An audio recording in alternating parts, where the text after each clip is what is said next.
Welcome to my channel. This is Captain Binoy Varakil, Assistant Professor, Department of English, St. Joseph's College, Devgiri, Kozhikode, Kerala.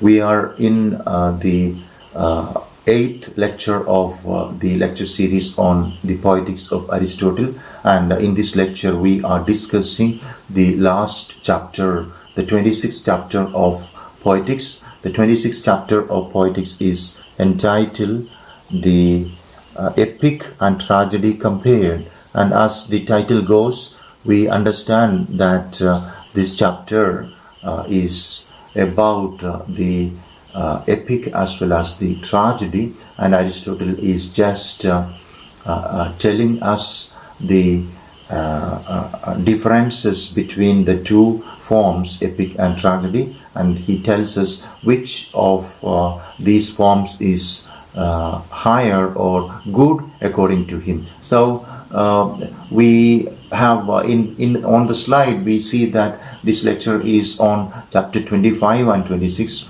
but in the previous lecture I included most of the important points of chapter 25, so please excuse me for that. So chapter 25 was titled Critical Objectives and Their Answers, and that chapter was about the problems a poet may face and the possible solutions to those problems when the drama is of course made. And we saw that Aristotle is suggesting three answers to the probable difficulties encountered by a poet in chapter 25. Okay, so now we move on to chapter 26, which is Epic and Tragedy Compared, and Aristotle concludes the series of lectures on the Poetics, or rather tragedy, by tackling the question of whether the epic or tragic form is the higher, which is the best. Most critics of his time argued that tragedy was for an inferior audience that required the gesture of performers, while epic poetry was for a cultivated audience which could filter a narrative form through their own imagined characters. And Aristotle answers this point in the following ways, and he says that epic recitation can be marred with overdone gesticulation in the same way as tragedy.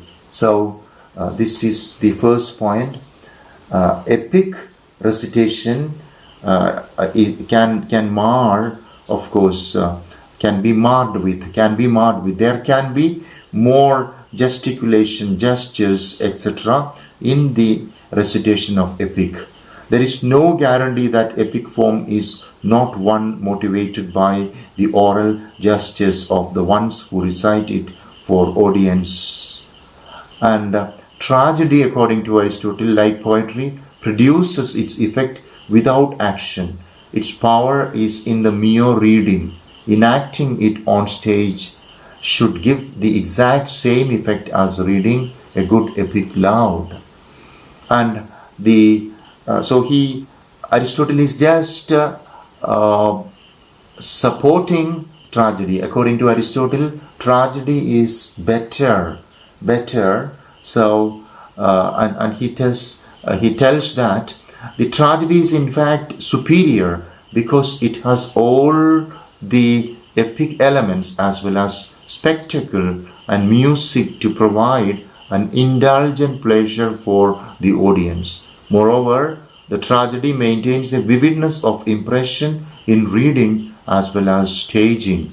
And he concludes, tragedy then, despite the argument of critics, is the higher art.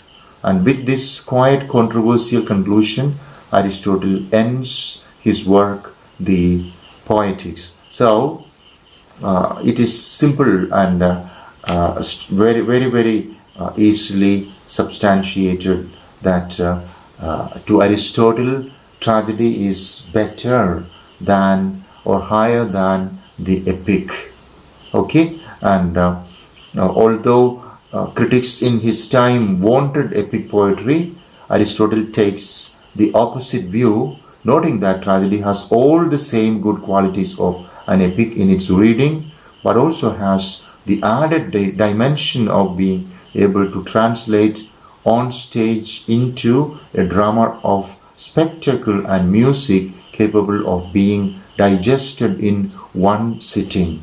And just as he began without much of an introduction, so too Aristotle finishes the Poetics with a perfunctory conclusion, no summary or final thought or discussion of significance. He wraps up his argument swiftly, content that he has addressed all the points laid out at the beginning, and confident that he has quashed his critics' preconceptions about the poetic art form.